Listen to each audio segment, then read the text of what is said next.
when we actually found out, they said they wanted everyone to muster into their mess decks and turn the TV on.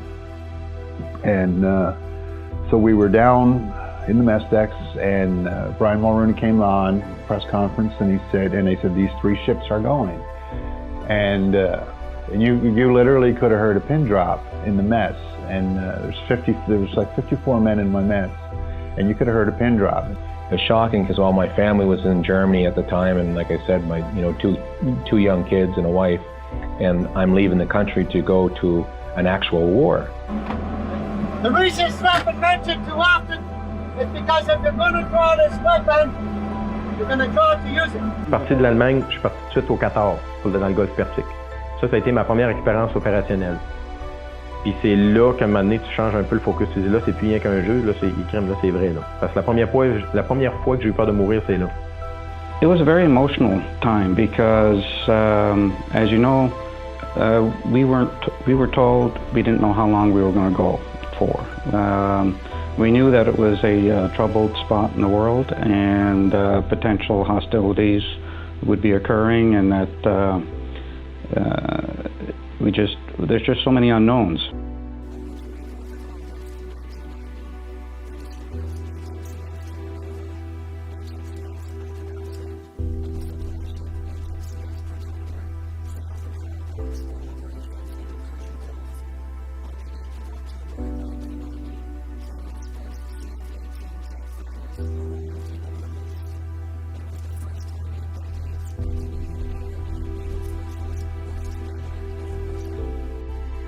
Here was a strange place, and it was 11,000 miles away from home, and we had to support 3 ships, 300 sailors aboard each ship, of which we had women as well. First time they'd ever sailed into combat. First time the Canadian government had legislated that this was a war, and that yes, you go with the crews you've got. It was quite a remarkable experience just to get out there.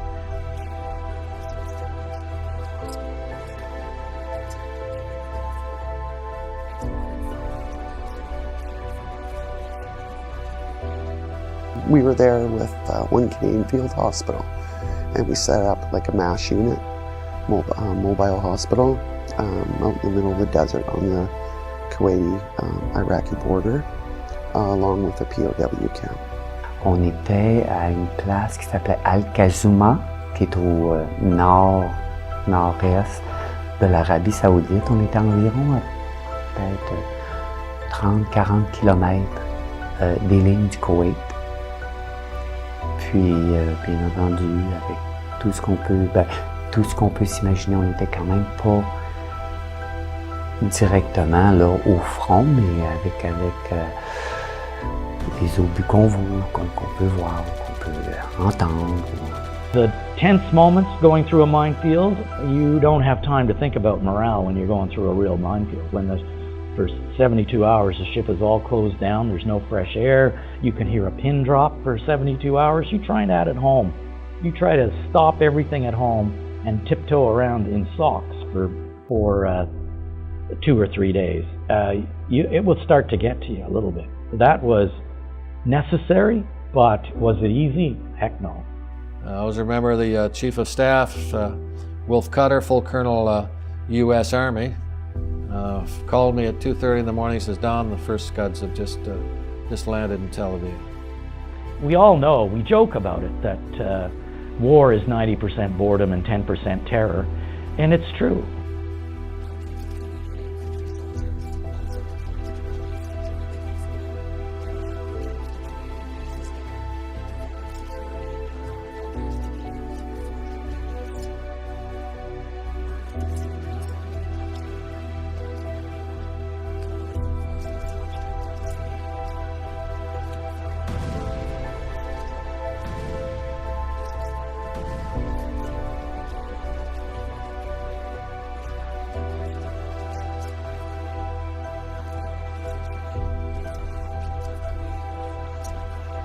Whenever you went on the upper decks, we wore surgical masks, and so because we were breathing that stuff in, so we wore masks.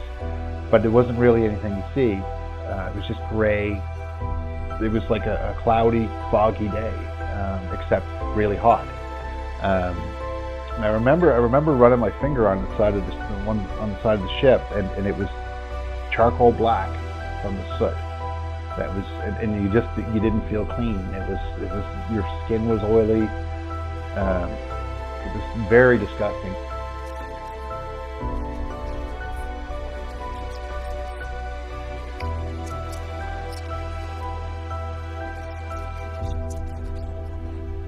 And when you see a missile shot down by the ship next door to you, the Gloucester, HMS Gloucester shot a missile out of the air. I can still remember talking to the captain he said, "Dusty, I was in my bunk and I hear this woof."